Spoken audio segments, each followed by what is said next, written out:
15 yil oldin adam ixtiro qilgan mana shu горелкani hozir sizlarga ishlash jarayonini ko'rsatamiz. Ko'ryapsizlar, 1,5 metrgacha yonyapti.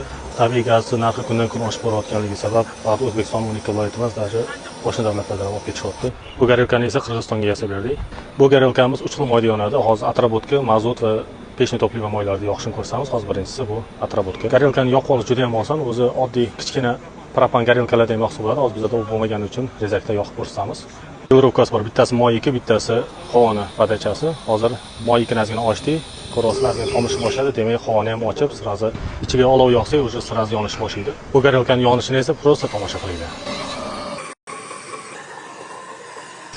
Hozir atrobotka moyi o'zida 1 metrdan ko'p yonyapti. Hali nastroyka qilinmagan paytida. Buni joyiga olib nastroyka qilgandan keyin undan ham yaxshi yonadi.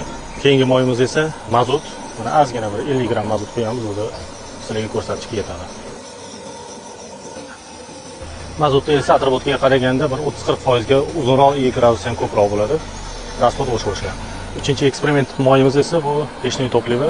Pechni to'pliva ikkalasidan ham kuchli, lekin agregapasi bo'lgani uchun hamma ishlatilmaydi. Rezultati esa ikkalasidan ham zo'r, 1,5 metrdan ko'p yonyapti. Gradusi ham 2-3 marta ko'proq ham atrobotga qaraganda. Bu videoni mana shunaqa gaz bilan ishlaydigan sexi bor tanishinglarga, zavodi bor tanishinglarga tashab qo'ysanglar, ularga manfaatli bo'ladi, qidirib yurgan bo'lishi mumkin. Bu горелкаga faqat moy podachasi kerak, oddiy kompressor kerak. Bu горелкamiz ichki tuzilishi, ana olayotgan narsa esa uni tashqi tomoni. горелкamiz polni ispitlardan qilib bo'ldik. Endi buni tozalab, upakovka qilib Qirg'izistonga jo'nataveramiz. Xudo xolasa, kimga shunaqa xizmatlar kerak bo'lsa, ekrandagi nomerlarga telefon qilishingiz mumkin. Sog' bo'linglar, charchamanglar. Ana горелка ketdi. Bervorliq xullas ko'ramiz.